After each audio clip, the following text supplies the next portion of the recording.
નમસ્કાર, world media ન્યૂઝમાં આપનું સ્વાગત છે। હું છું સભી શેખ। જોઈએ આજના નવા સમાચારો। ભરૂચ વોર્ડ નંબર 1માં પ્રાથમિક સુવિધાઓના અભાવે સ્થાનિક રહીશોમાં ભારે રોષ જોવા મળ્યો છે। રોડ, સ્ટ્રીટ લાઇટ અને વરસાદી પાણીના નિકાલ જેવી મૂળભૂત સુવિધાઓ માટે રહીશોને વારંવાર રજૂઆતો કરવાની ફરજ પડી રહી હોવાના આક્ષેપો વચ્ચે સ્થાનિકોનો આક્રોશ હવે પાલિકા તંત્ર સુધી પહોંચ્યો છે। વોર્ડ નંબર 1ની વિવિધ સોસાયટીઓના રહીશો મોટી સંખ્યામાં પોતાની સમસ્યાઓ લઈને પાલિકા પ્રમુખ દેવેન્દ્ર વસાવા સમક્ષ પહોંચ્યા હતા। રહીશોએ વિસ્તારમાં બિસ્માર રસ્તાઓ, વરસાદી પાણી ભરાવાની સમસ્યા અને સ્ટ્રીટ લાઇટના અભાવ સહિતના પ્રશ્નો રજૂ કરી તાત્કાલિક ધોરણે કામગીરી હાથ ધરવાની માંગ કરી હતી।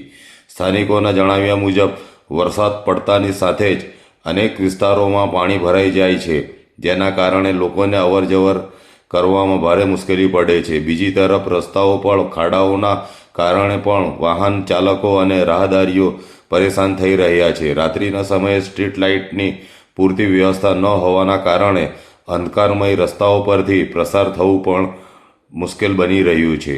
સૌથી ગંભીર બાબત એ છે કે સ્થાનિક રહીશોએ ચૂંટાયેલા કોર્પોરેટરો સામે પણ ગંભીર આક્ષેપો કર્યો છે। રહીશોના આક્ષેપ મુજબ તેઓ પોતાની સમસ્યાઓ લઈને કોર્પોરેટર સમક્ષ રજૂઆત કરે ત્યારે તેમને ચૂંટણીમાં તમે મને વોટ આપ્યો નથી એટલે તમારું કામ નહીં થાય તેવો જવાબ આપવામાં આવે છે।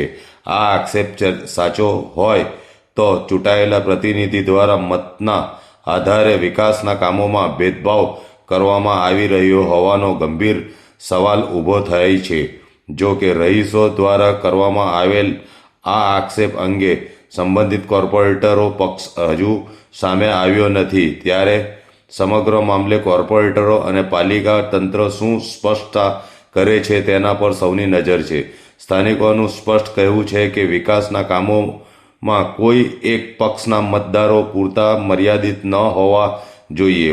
વોર્ડના તમામ રહીશોને રોડ, લાઇટ અને વરસાદી પાણીના નિકાલ જેવી મૂળભૂત સુવિધાઓ મળવી જરૂરી છે। હવે રહીશોની રજૂઆત બાદ પાલિકા તંત્ર કાગળ પરની ખાતરી પૂરતી રાખશે કે પછી મેદાનમાં ઉતરીને વાસ્તવિકતા કામગીરી શરૂ કરશે તે જોવું રહ્યું।